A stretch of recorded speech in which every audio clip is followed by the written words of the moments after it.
Each year, the United States grants permanent residency to more immigrants than all the other nations of the world combined. Most people come here believing that with hard work and determination, they will end up with a better life, more money and more freedom. In fact, everyone who is in the United States today is either an immigrant or the descendant of an immigrant. For over 30 years, I've been traveling around the world reporting on cultural history. And usually it's pretty easy for me to figure out how a wave of immigrants or conquerors affected the place I was in. How are you? Hello. Good to see You're you. welcome. Good. I remember a church in Rome where the ground floor was built by a pagan tribe. So here we are. On top, there was a small Roman temple, then a hidden Christian shrine. So here we go up to the next level of San Clemente. And finally, a magnificent church. The man in charge of the building was an Irish priest. Each layer represented a different culture.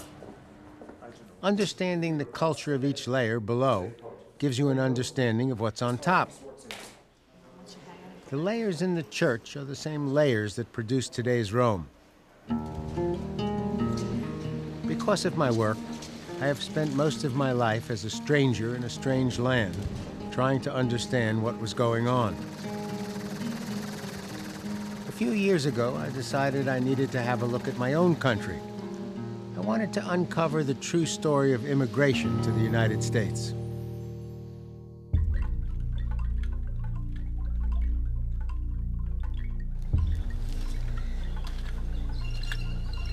Anthropologists tell us that the first people to immigrate to North America came from Asia between 15,000 and 35,000 years ago. They crossed a land bridge that was about 1,000 miles wide and ran between Siberia and Alaska. They were big game hunters, following herds that were migrating east. Several genetic studies indicate that our entire Native American population descended from the people of Siberia, and they may have descended from a group of only 70 people. For at least 15,000 years, the Western Hemisphere seemed to have developed without any additional immigration. But in 1492, Columbus's first ship arrived in the Americas, and everything changed. For the next 100 years after the voyages of Columbus, just about everyone who came through North America was an explorer, looking for a way to get rich as fast as he could. Starting in the early 1600s, however, we began to get a group of people who wanted to settle in and make a new life for themselves. And like every group that immigrated to the United States, they came because things were not working out in their old life. If things at home are fine, you stay put. It's when things at home are a problem that you suddenly want to immigrate. That was the case for most of the people who came here from England in the 1600s. King Charles I, not on my list of nice guys, decided to reestablish the idea that the king ruled by divine right and could do whatever he wanted, especially when it came to religion. About 20,000 people, known as the Puritans, disagreed and moved to what we now call New England. Later in the 1600s, in much the same vein, England's King Charles II gave William Penn a huge tract of land, which eventually became Pennsylvania. The king, who was a little short of cash at the time, owed 16,000 pounds to Penn. Big money. The king offered to pay off the debt by giving Penn some land in the American colonies. The land was actually bigger than England, but it was still a win-win deal. Penn was an aristocrat, which the king liked. But Penn was also a Quaker, which the king didn't like. The Quakers had this idea that a government should represent the needs of all of its people. The king thought that was outrageous, and apparently some governments still do. So the king took Penn and 10,000 Quakers and threw them into prison. The idea that he could satisfy the debt and at the same time ship Penn and the 10,000 Quakers off to the colonies was a no-brainer. There was, however, one serious problem that the king did not foresee. The ideas that came to Pennsylvania with the Quakers were the same ideas that formed the basis of the Declaration of Independence and the American Revolutionary War, which resulted in the king losing his American colonies. Some days you just can't win.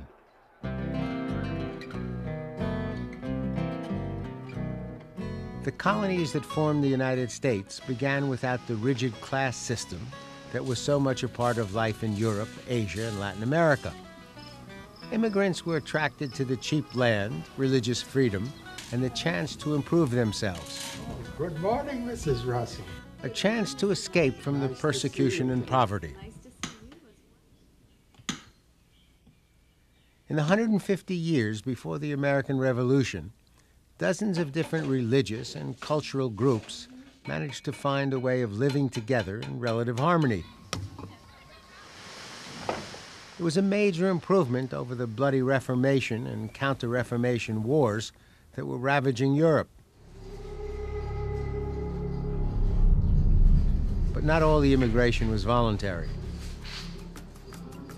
Starting in 1619, millions of Africans were taken from their homes and forced into slavery in North America. In 1808, Congress banned the importation of slaves, and that appalling traffic slowly came to an end.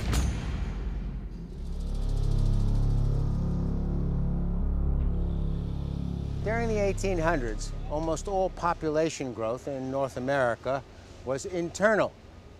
High birth rates and low death rates had shifted the population, so almost 98% of it was local born. But during the 1820s, things began to change. That was also the same time that our federal government began to keep track of people who immigrated by boat. And during the 20-year period from 1820 to 1840, immigration increased every year.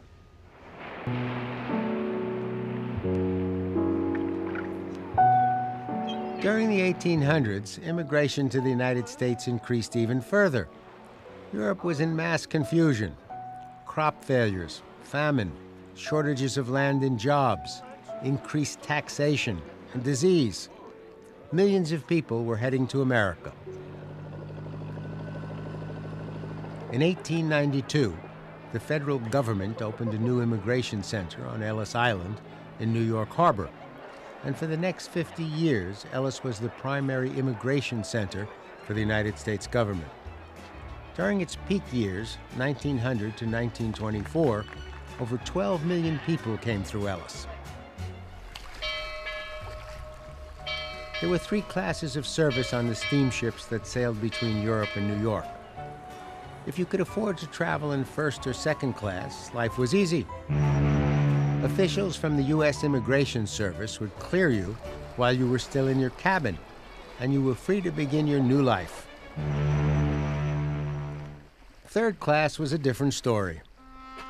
Steamship companies saw the immigrants who traveled in third class as profitable cargo that even loaded itself. They were called steerage passengers because they were kept in the back of the boat next to the steering equipment. They were packed together in appalling conditions that were breeding grounds for disease. Thousands of people died during those voyages, and when your ship finally arrived in Manhattan, you were ferried across New York Harbor to Ellis Island. Barry Marino has worked in the Museum Services Division at Ellis Island for over a decade and authored a number of books about immigration through Ellis. This is where the Immigration and Naturalization Service brought the aliens, the immigrants, to Ellis Island aboard barges. What they would do is they would bring them from the steamships.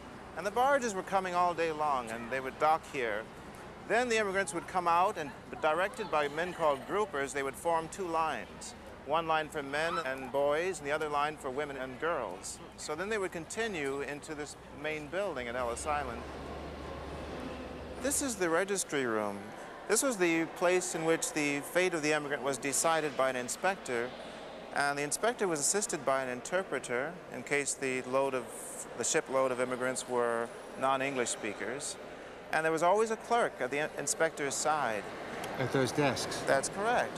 The inspector was really looking for ways of keeping the immigrant out of the country, weeding out the alien. That was the idea.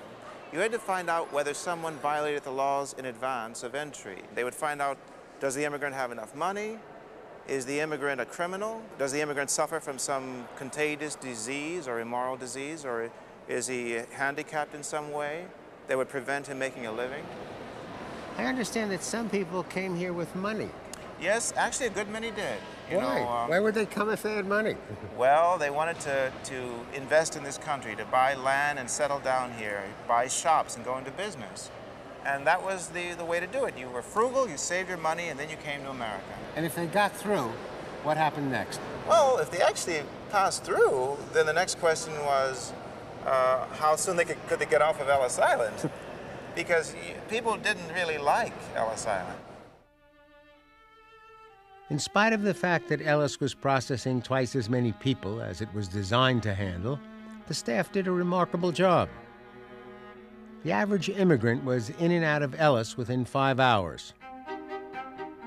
Medical exams were completed, stability interviews conducted, there was a place to change your old country money into US dollars, and a spot to buy railroad tickets if you were going on to some other part of the country.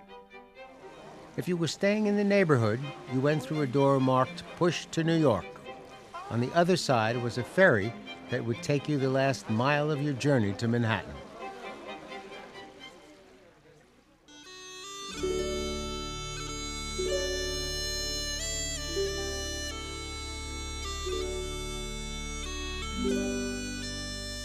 On New Year's Day of 1892, a 15-year-old girl named Annie Moore arrived from Ireland's Cork County and was the first person to pass through Ellis Island.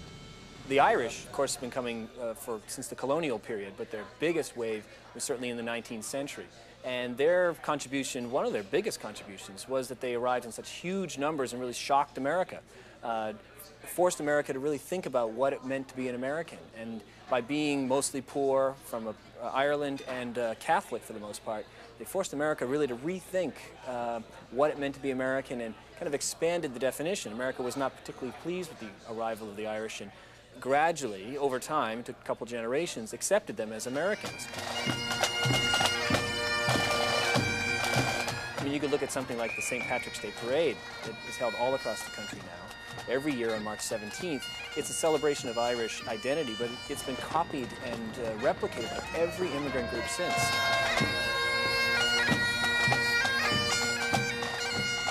Other contributions by the Irish, probably the most evident one, is in the role that they played in building the American economy as laborers. They came with very few skills, with almost no money for the most part, but they did arrive with the need to work and the willingness to work. And if you look across America, the great infrastructure that was built that made America the greatest economy in the world by the early 20th century, the railroads, the canals, the great projects like the Brooklyn Bridge, all were built overwhelmingly with Irish labor.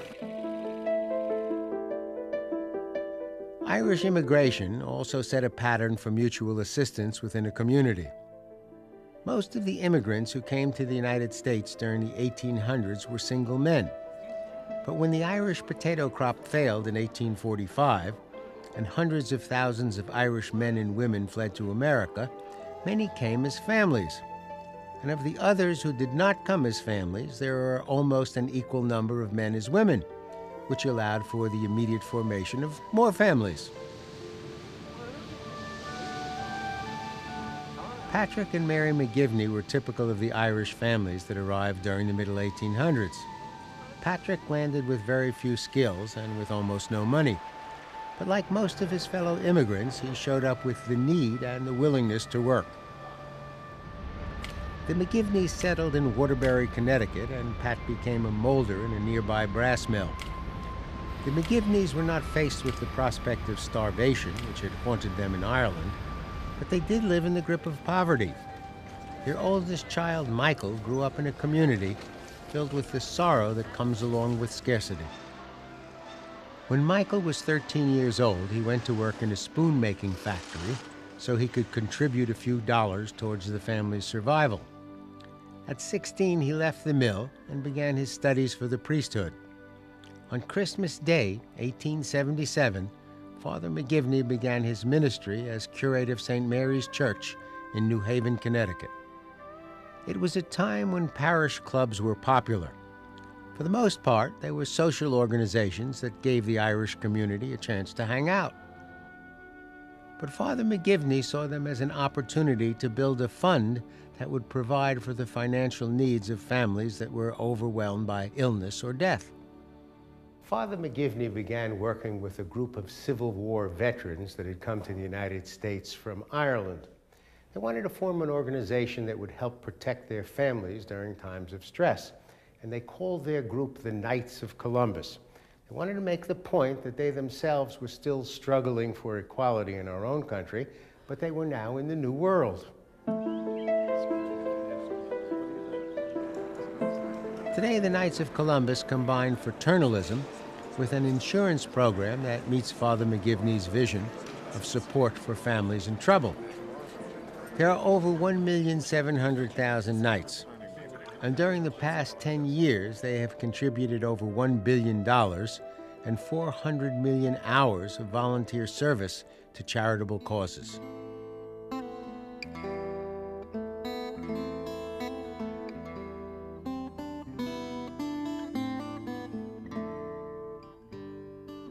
Though the Irish opened Ellis Island for business, they were the second largest group to pass through. The largest group were the Italians. The Italians brought with them, first and foremost, themselves, by the millions. And one of their most obvious contributions to America were the millions of people that filled the factories, the work sites, that built the roads, and produced the great abundance of the American economy in the early 20th century. These are mostly nameless, faceless people that we don't know anything about, except that they were Italian and that they came to America. But among the millions, there certainly are many very notable ones that do stand out. Probably one of the best examples being Marconi, who invented the wireless set and eventually founded the company that becomes RCA, one of the biggest and most important corporations in the 20th century. Enrico Fermi won the Nobel Prize for his research in nuclear science. You could shift to the arts and look at people like Enrico Caruso, probably the most popular entertainer in the early 20th century, into areas like baseball. New Yorkers would certainly argue, and I think a lot of other baseball fans would agree, that Joe DiMaggio is one of the great baseball players of all time. Yogi Berra, certainly another great one. You could shift to Hollywood and see that Frank Capra, the man who brought such great movies like It's a Wonderful Life to the silver screen. So you have both lots of nameless, faceless people who made their contribution, and then certainly notable ones that stand out. Another major group came from Eastern Europe: Russia, Poland, Hungary, Austria, and Romania. As the 1880s came to a close, Eastern Europe found itself in constant turmoil. Crops were failing. There was agonizing poverty throughout the population, and religious persecution was rampant. During a 50-year period starting in 1875, over 2 million Russians took passage to New York. By 1914, 2.5 million Poles had passed through Ellis. The heyday of Eastern European arrival to America, mostly Jewish, was at the turn of the century, and they were the ones most closely associated with Ellis Island. They come by the millions, largely due to factors in Eastern Europe: persecution, war, famine, and general overpopulation. And they arrive in America at this time, usually going through Ellis Island, and fill American cities. They're very urban people. And they, like all the immigrants before them, make a tremendous mark. Think about the Jewish contribution to the arts. People like everything went from Irving Berlin to the Gershwins. Go back a little bit earlier, late 19th century, early 20th century, vaudeville was probably the most popular form of entertainment in America, and it's overwhelmingly full of Jewish entertainers. The Marx Brothers were originally a vaudeville routine.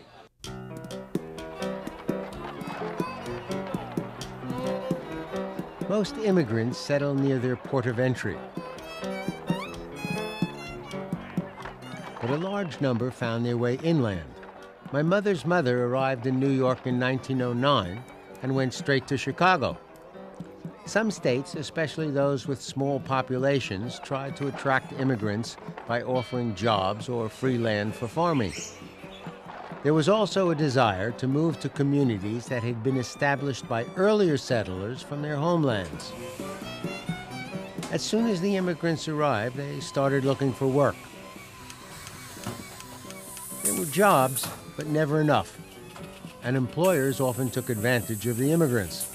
Immigrant men were generally paid less than other workers, and women less than men.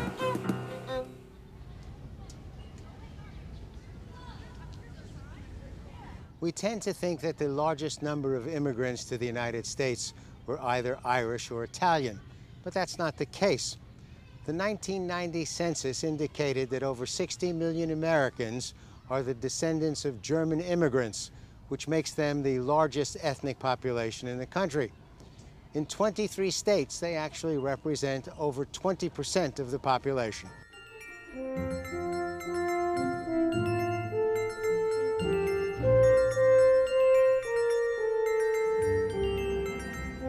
What we think of as a traditional Christmas celebration is based on German tradition.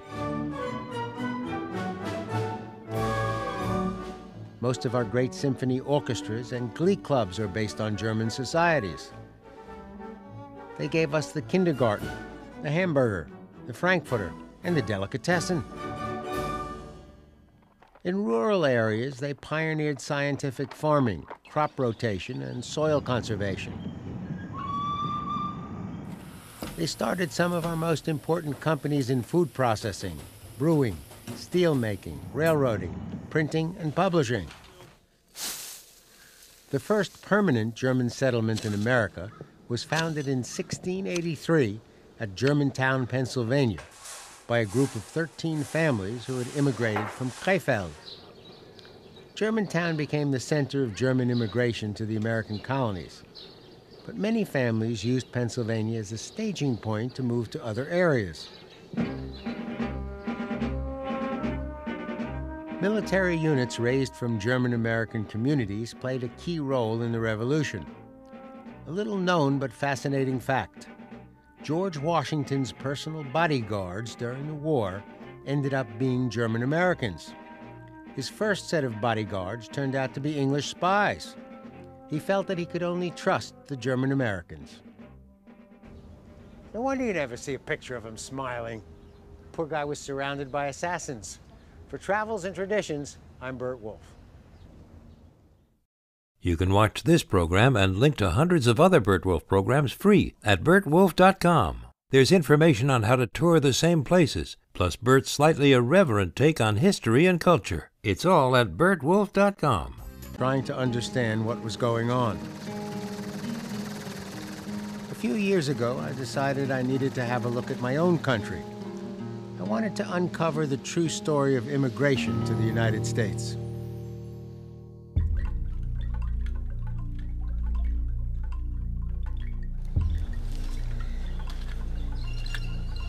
Anthropologists tell us that the first people to immigrate to North America came from Asia between 15,000 and 35,000 years ago. They crossed a land bridge that was about 1,000 miles wide and ran between Siberia and Alaska. They were big game hunters, following herds that were migrating east. Several genetic studies indicate that our entire Native American population is in. How are you? Hello. Good to see You're you. welcome. Good. I remember a church in Rome where the ground floor was built by a pagan tribe. So here we are. On top, there was a small Roman temple, then a hidden Christian shrine. So here we go up to the next level of San Clemente. And finally, a magnificent church. The man in charge of the building was an Irish priest. Each layer represented a different culture.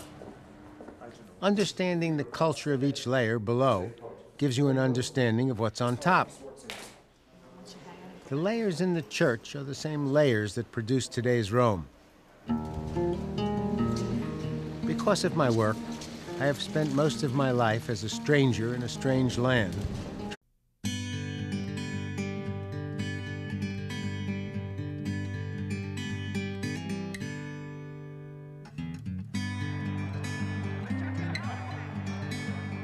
Each year, the United States grants permanent residency to more immigrants than all the other nations of the world combined. Most people come here believing that with hard work and determination, they will end up with a better life. more money, and more freedom. In fact, everyone who is in the United States today is either an immigrant or the descendant of an immigrant. For over 30 years, I've been traveling around the world reporting on cultural history. And usually it's pretty easy for me to figure out how a wave of immigrants or conquerors affected the place I was whole life. If things at home are fine, you stay put. It's when things at home are a problem that you suddenly want to immigrate. That was the case for most of the people who came here from England in the 1600s. King Charles I, not on my list of nice guys, decided to reestablish the idea that the king ruled by divine right and could do whatever he wanted, especially when it came to religion. About 20,000 people, known as the Puritans, disagreed and moved to what we now call New England. Later in the 1600s, in much the same vein, England's King Charles II gave William Penn a huge tract of land, which eventually became Pennsylvania. The king, who was a little short of, descended from the people of Siberia, and they may have descended from a group of only 70 people. For at least 15,000 years, the Western Hemisphere seemed to have developed without any additional immigration. But in 1492, Columbus's first ship arrived in the Americas, and everything changed. For the next 100 years after the voyages of Columbus, just about everyone who came through North America was an explorer, looking for a way to get rich as fast as he could. Starting in the early 1600s, however, we began to get a group of people who wanted to settle in and make a new life for themselves. And like every group that immigrated to the United States, they came because things were not working out in their own